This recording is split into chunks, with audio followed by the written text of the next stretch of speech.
Bon, c'était pas prévu, mais Honda Moto Nantes, que je remercie, qui sont là, évidemment, bonjour. C'était pas prévu que je teste deux Africa Twin dans une seule vidéo. La version là, c'est la version DCT. Et ensuite, ils me prêtent la version Adventure en boîte méca. Donc merci beaucoup à Honda Moto Nantes, hein, clairement. C'est trop cool. Ma moto. Elle est pas en essai, celle-là. Hop là.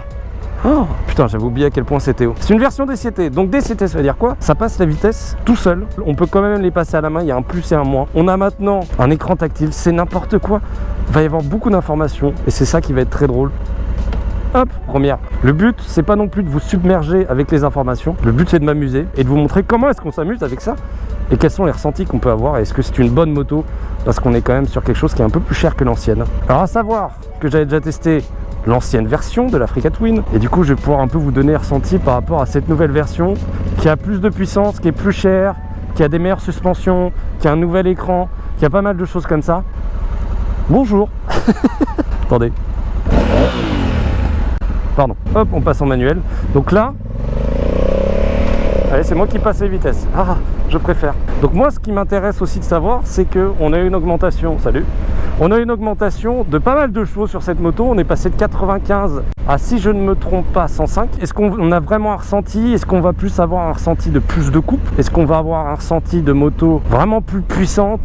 Plus d'accélération, plus de vitesse de pointe. On a des modes d'affichage. Et ça, je trouve ça génial. C'est qu'en fonction de ton utilisation, non seulement tu vas pouvoir mettre un mode, mais en plus, tu vas pouvoir mettre un affichage adapté à ton utilisation. C'est-à-dire que là, en mode urbain, ce que tu as besoin, c'est ton essence, tes contours, ta vitesse, l'heure, et comment sont tes réglages, donc traction control, anti-wheelie, etc. Tu changes, mode gravier, ça reste à peu près la même chose. Ça va juste changer tes réglages en termes de traction, etc. Et ça, j'ai l'impression que c'est plus un mode sport piste, quand tu as juste le contour et même plus la vitesse.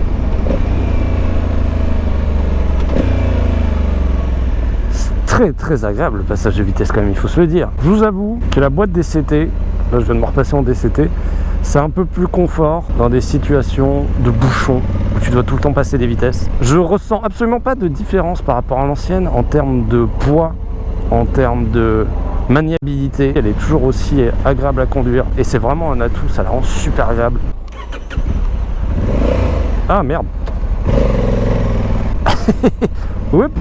C'est une sensation assez étrange quand même de sentir les vitesses passer parce que tu as les mêmes sensations que quand c'est toi qui passes une vitesse, sauf que là, tu fais rien et tu as toujours le cliquetis et les vibrations du passage de vitesse que tu sens que ça passe les vitesses à l'intérieur. Peut-être c'est juste parce que je sais que le moteur est plus gros et donc logiquement plus coupleux, mais je le sens peut-être un peu plus moelleux, un peu plus facile à utiliser, une meilleure reprise.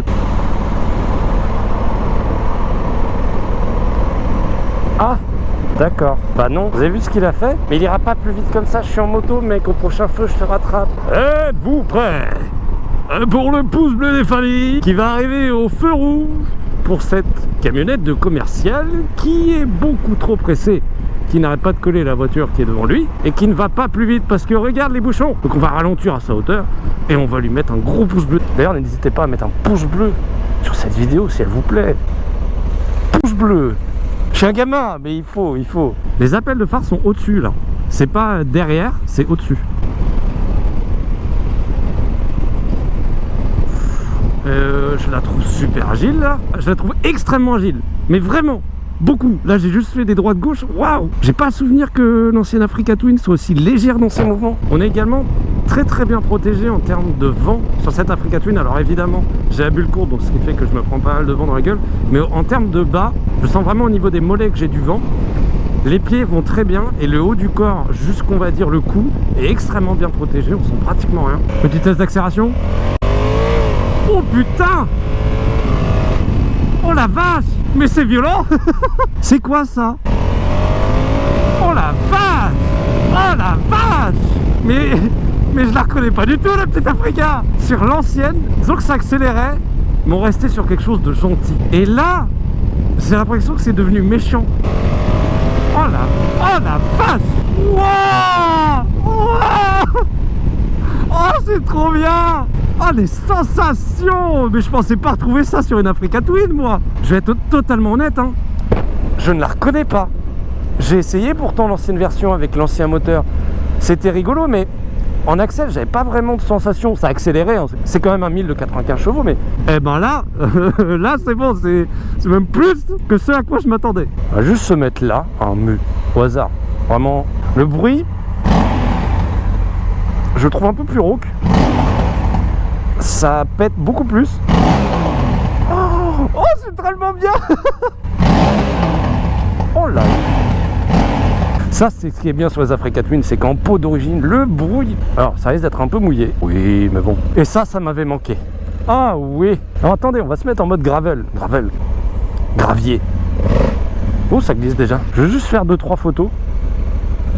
Mais ça a l'air trempé à quoique. Si, on va aller un peu plus loin parce que le ciel a l'air d'être incroyable. Oh, j'y vais super lentement. Allez, petit Africa. C'était peut-être pas une bonne idée d'y aller. Voilà, tout tranquille. Oh, je me déteste. Je vais m'embourber. Qu'on soit clair. Oh là là là là. Allez, allez, allez la petite. Allez. Oh, j'en peux plus. Là, c'est mon opportunité de faire demi-tour. Ah, la chaud, la même mère. Moi aussi. Ah. On va reprendre les mêmes traces, hein, on va pas se faire chier. J'avais pas prévu de faire autant d'enduro aussitôt. J'en peux plus les gens. Aidez-moi. Aidez-moi, j'ai de l'appuyer sur les lunettes en plus. Bah oui, vas-y, ramène-moi dans l'eau entier, sale moto va. C'est bon. Pourquoi pas regarder l'état de la moto maintenant. Voilà, ah bon, bah déjà. Oh putain. Ok. Oh mon dieu. Bah je vais m'amuser à la nettoyer au Karcher hein. Bien. Jour 2 avec l'Africa et fait chier, c'est fermé. Putain, j'allais dire ouais, on va à la station de lavage. Et bah celle où je vais aller, elle est fermée. Nice. Oui, il y a des gens stupides hein, quand même dans ce monde. Donc on y est. Enfin putain, j'ai galéré. Pas de pièces. Je n'ai pas de jetons, c'est la merde. Voilà, j'en ai marre. Ça va être que ça cette journée. Hein. J'en ai vu une qui a 2 km. Je veux juste laver un petit peu la moto, mais c'est même pas grand chose. J'en ai marre. On pourrait mettre le régulateur, tiens. Hop. Et voilà. J'avais encore pas testé, mais régulateur. Un bonheur. Dis-moi qu'il n'y a pas besoin de jetons et on sera amis. Ah, merci. Wow. Lavons tout ça, toute belle, toute propre, toute mouillée. Du coup, je voulais faire un rapide tourne autour quand même de la moto. Il y en aura aussi un pour la Super Adventure qui sera plus court, je dirais juste les trucs qu'il y a en plus. Bon, on retrouve les habituels défauts qui sont le pot, la bavette arrière et les rétroviseurs qui sont pas très beau franchement. Après on a une bulle courte sur celle-là que j'aime beaucoup, ça lui donne un style vraiment sympa. Globalement ce qui change moi comme ça sans avoir trop étudié la chose, évidemment c'est les optiques avant, on remarque tout de suite. Je trouve ça bien plus beau, bien plus propre. Sur le double embrayage, on a un carter qui est assez spécial, assez unique, qui est vraiment très beau avec la petite inscription en plus. On a une selle qui se fait très discrète d'origine. Alors je mettrai en description une vidéo non répertoriés pour ceux qui veulent avoir vraiment un détail du tableau de bord, des explications etc, parce que ça va être assez long et je veux pas mettre ça dans cette vidéo parce que c'est pas le but de vous saouler.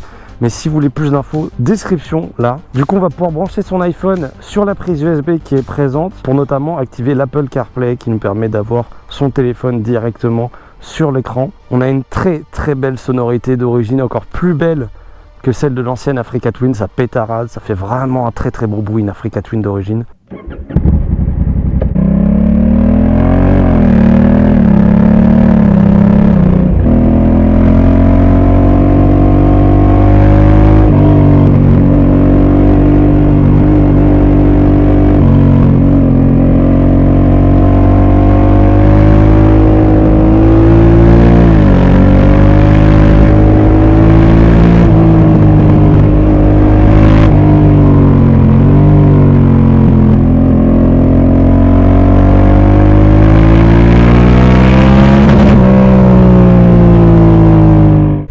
Bah, c'était pas mal et je voulais vous faire écouter aussi un petit peu le bruit du pot juste à l'arrêt.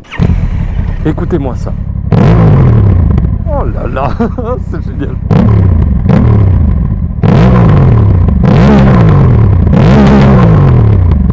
On est à l'aise sur cette moto, elle nous fait pas peur, mais je me fais toujours autant surprendre par le moteur. Mais très beau son, très agile dans les courbes, très belle accélération. Après la version DCT dans des virages comme ça, ça fait vraiment le taf. C'est une habitude à prendre, mais en fait c'est un shifter à la main. Hein. Fini pour la DCT normale, c'est parti pour Adventure. Moi j'aime bien quand tout le test en fait est fait de façon totalement imprévue. C'est-à-dire que cette moto je devais l'avoir demain et là je l'ai maintenant. Sauf que, haha, j'ai pas rechargé les batteries, donc j'ai plus de batterie. On se retrouve directement demain parce que ce soir je ne vais pas pouvoir filmer malheureusement. Alors j'avais dit un petit peu les différences de prix entre la nouvelle version d'Africa Twin et l'ancienne. Et là pour la Super Adventure, on est quand même sur minimum 1100 € de plus. On a l'impression d'être sur un tapis volant, comme la Goldwing. Vraiment, je comparais à la Goldwing, mais vraiment, tu sens que ça remue tranquillement, mais tout dans le confort. Et voilà, les dodanes, tu les sens pratiquement pas.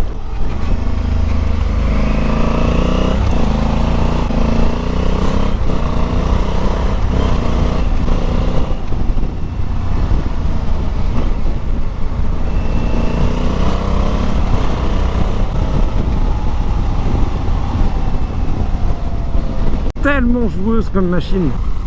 Qu'est-ce que c'est que ce bordel? Et il y a un truc qui est sur toute la route. Les voitures se mettent dans les fossés, littéralement. Oh là là. Alors, si quelqu'un sait ce que c'est, je ne sais pas. Je vais pas émettre d'hypothèse parce que je n'ai aucune idée de ce que c'est. Alors, tourne autour de Africa Twin Super Adventure. Je vais juste dire les trucs qui changent. J'en ai déjà parlé, les suspensions pilotées. On a les pare-mains qui sont relevés avec une plus grande protection. On a une plus grande bulle.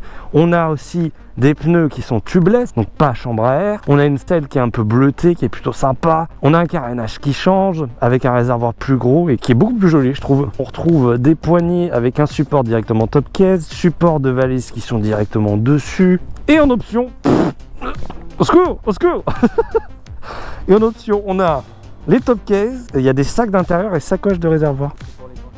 Une selle basse en option, par carter anti-brouillard à LED et protection de radiateur. Donc oui, tout un pack protection. On a aussi des feux pour dans les virages, quand vous vous penchez, ça va venir éclairer. Plus vous êtes penché, plus ça éclaire. Un poids en ordre de marche de 238 kg pour la version normale. On rajoute toujours 10 kg quand on est en DCT. Il n'y a pas grand chose de plus à dire, hein, mais les petites choses que j'ai dites sont des grandes choses dans la conduite. Je sais pas ce que je dis, mais c'est beau. La version Super Adventure a quand même beaucoup plus d'avantages que la version normale. Je préfère largement celle-là. DK Rider. Suspension, on sent, elle se sent un petit peu durcie avec mon litre de conduite. C'est tout ce qu'on attendait. Flemme. Au troisième.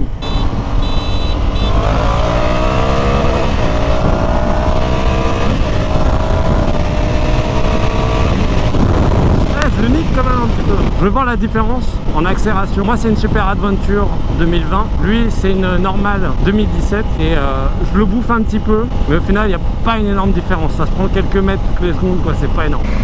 Bref, encore une fois, merci beaucoup à Honda Moto Nantes pour le prêt de ces deux Africa Twin. Mon dieu, c'était trop bien. Quant à moi je vous donne rendez-vous à la prochaine. À bonne cloche. Et mets-la toi.